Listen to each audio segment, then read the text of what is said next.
না।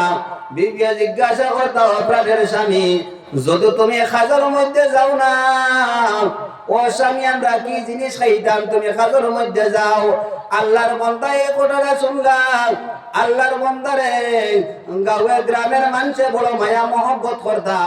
ওই সময় আল্লাহর বান্দায় বাড়ির তাকিয়া যেই সময় বিবিয়া উঠিয়া জিজ্ঞাসা করলো প্রাণের স্বামী তুমি খাজার মধ্যে যাও, আল্লাহর বান্দা এই কথাটা শোনার সঙ্গে সঙ্গে যেই সময় আল্লাহর বান্দার সঙ্গে কারণ কোরআনে হাফিজ আসলে আল্লাহর বান্দা হল চিন্তা লাগাও, এই কোরআনে কারীম যেটা আছে কিতাব আছে, এই কিতাবটা সিনার মধ্যে ধরি ধরিয়া আল্লাহর বান্দা মসজিদের মধ্যে চলিয়া যায়। সুবহানাল্লাহ।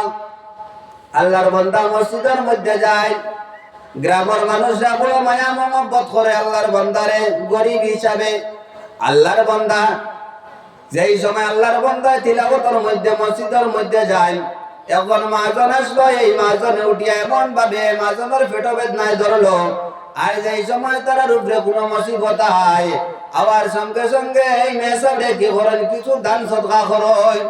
যেই সময় আল্লাহর বান্দার পেটের বেদনায় ধরলো, এমন ভাবে আল্লাহর কাছে গুজা শুরু করলো, আল্লাহ ও মাবুদ, যদি আমার পেটের বেদনাটা আল্লাহ তুমি সমাধান করিয়া দেও, ও আল্লাহ আমি তোমার লোকে ওয়াদা করিয়ার গো মালিক, এই মোল্লা বেটারে দেবো আল্লাহ 200 টাকা দিব, আই আল্লাহ আর কিছু চাউল দিব, আল্লাহ আমি আর পেটের বেদনারে শিফা দেও।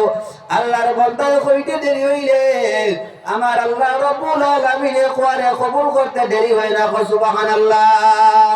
আল্লাহর বান্দা যেই সময় এই কথা শুনলা, শোনার সঙ্গে সঙ্গে আল্লাহর বান্দা মসজিদের মধ্যে তিলাওয়াত করা তেমন অবস্থায় শুরু করলা।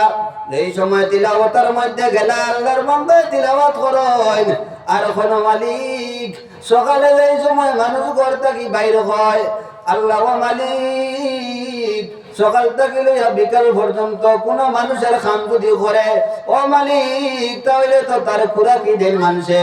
ও আল্লাহ আমি এই জায়গার মধ্যে আইলাম, কোন মালিকের খাম করলাম, ও আল্লাহ এই জায়গার মধ্যে আমি তিলাওয়াত করতেছি, আল্লাহ কোন মানুষের কাম করি নাই, তুমি মালিক রব্বুল আলামিনের ইবাদত করিয়ার, ও আল্লাহ তুমি ইজ্জতের মালিক, তুমি বেইজ্জতের মালিক। এইভাবে খানদান শুরু করো। আল্লাহর বান্দা যেই সময় জায়গার মধ্যে তিলাওয়াত শুরু করলাম, এমন অবস্থায় আল্লাহর বান্দা তিলাওয়াত করেন, সকাল থেকে লইয়া বিকাল পর্যন্ত তিলাওয়াত করতে থাকেন। আর ও মাজনে উঠিয়া কইলা কর্মচারী যেগুলা আসলা কর্মচারীরে কইলা তোমরা এক কাজ করো, এই মোল্লা বেজুত মোল্লা বেটার বাড়িত নিয়া তোমরা সঙ্গে সঙ্গে 4 কেজি চাউল নিয়া এই মোল্লা বেটার বাড়িত নিয়া দিয়াও, আর কিছু টাকা দিয়াও। কইতে না কইতে আল্লাহ রব্বুল আলামিন ফটাফট আল্লাহর বান্দার পেটের বেদনারে সমাধান করিয়া দিলা। সুবহানাল্লাহ। আল্লাহ কিতা করলা, ফটাফট পেটের বেদনারে কমাই দিলা।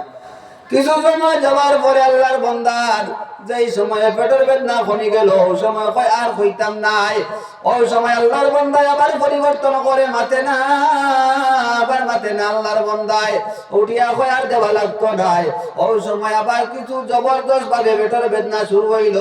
পেটের বেদনা জবরদস্ত শুরু হওয়ার সঙ্গে সঙ্গে আবার কয় আল্লাহর কাছে ফরিয়াদ করে, ও মালিক যদি তুমি আমার পেটের বেদনারে শিফা দিলাও, আয় আল্লাহ যদি আমার পেটের বেদনারে কমাইয়া দিলাও, আল্লাহ আমি এই মোল্লা বেটার বাড়িতে আল্লাহ 4 বস্তা চাউল দিমু আর 400 টাকা দিমু। কইতে না কইতে আমার আল্লাহ রব্বুল আলামিনের লগে লগে শিফা দিলাইলা। সুবহানাল্লাহ। কিছু সময় যাবার পরে আল্লাহর বান্দারে কইলা, আল্লাহর বান্দায় তার কর্মচারী গুলারে কইলা বলে তোমরা যাও এই মেসবার বাড়ির মধ্যে নিয়া এই চাউলটার টাকাটা নিয়ে যাইয়াও। যেই সময় 1 দিন 2 দিন 3 দিন এই অবস্থা যায়, 3 দিন যাওয়ার সঙ্গে সঙ্গে বিবি জিজ্ঞাসা করেন, ও প্রাণের স্বামী তুমি কোন বাড়ির মধ্যে খাজো যাও, কোন জায়গার মধ্যে খাজো যাও, তুমি সকাল থেকে লইয়া বিকাল পর্যন্ত কাজ করো কিন্তু ঘরের মধ্যে কোন ধরনের খানি নাই। এই অবস্থা এখন দই। ওই সময় আল্লাহর বান্দা উঠিয়া প্রশ্নের জবাব দিলা, কইলা বিবি তুমি চিন্তা করিও না, 3-4 দিন যাওয়ার সঙ্গে সঙ্গে আল্লাহ এক ব্যবস্থা করিয়া দিলাইবা। আল্লাহ কিতা করবা, এক ব্যবস্থা করিয়া দিলাইবা। এই কথা শোনার সঙ্গে সঙ্গে আল্লাহর বান্দার বাড়ির মধ্যে কি আইলো? চাউল আইলো। চাউল আই গেছে আর ঠেকা আই গেছে। ওই সময় আল্লাহর বান্দে উঠিয়া কইল, প্রাণের স্বামী, কোন মালিকের বাড়ির মধ্যে খামো গেলাই? কোন মালিকের কাছে খামো গেলাই? এই মালিক বড় বালা, এই মালিক বড় বালা। দেখো 3 দিন না 4 দিন হইল খাতর যাওয়ার, আর এমন অবস্থায় দেখো 2 বস্তা চাউল দিলা আর কিছু টাকা দিয়া দিলাইরা, তোমার খানটা কি উজুরা বেশি দিলাইছে। আল্লাহর বান্দিয়া যাই সময় আল্লাহর বান্দা 1 দিন 2 দিন মক্তসর করিলে আর আল্লাহর বান্দেগা নফল 1 দিন 2 দিন 3 দিন 4 দিন এই অবস্থায় আল্লাহর বান্দায় 15 দিন পর্যন্ত এই মসজিদের মধ্যে সকালবেলা যায় আর বিকালবেলা ঘুরিয়ায়। আল্লাহর বান্দা যে সময় যায় মসজিদের মধ্যে যাওয়ার সঙ্গে সঙ্গে এমন অবস্থায় কোরআন তিলাওয়াত করেন আল্লাহর বান্দায়, আবার আগ পর্যন্ত কোরআন তিলাওয়াত করেন। যেই সময় 15 দিন হয়ে যাইত, 13 দিন পর দিন জিজ্ঞাসা করলো, প্রাণের স্বামী, ঘরের মধ্যে তো খালি শেষ বারবতে, তুমি কি করো? তুমি কোন মালিকের খাতার মধ্যে গেলাই? কোন জিনিস আনলাই না? এমন অবস্থায় খানতন শুরু করেন। আল্লাহর বান্দা উঠিয়া কইল, বিবি তুমি চিন্তা করিও না, 2 দিন পরে খানি আইব। আল্লাহর বান্দা একটা বস্তার মধ্যে কিছুগুলা পাথর ঢুকাইল। আল্লাহর বান্দা নসজ্জার মধ্যে যায়, যাওয়ার পরে খান্দে, আল্লাহ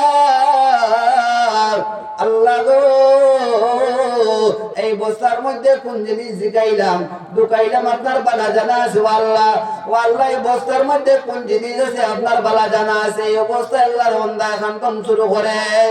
আল্লাহর বান্দা খান্দন আর 16 দিন করে দিন আল্লাহর বান্দা এই বস্তাটার মুখ বান্ধিয়া ঘরের মধ্যে লইয়াই যায়। আল্লাহর বান্দা নফল নামাজ পড়য় আর আল্লাহর কাছে খালি খান্দয়, আল্লাহ তুমি ইজ্জতের মালিক, তুমি বেইজ্জতের মালিক। আল্লাহ তুমি আমার ঘরের মধ্যে আল্লাহ ইজ্জত খন্তারে বেইজ্জত করিও না।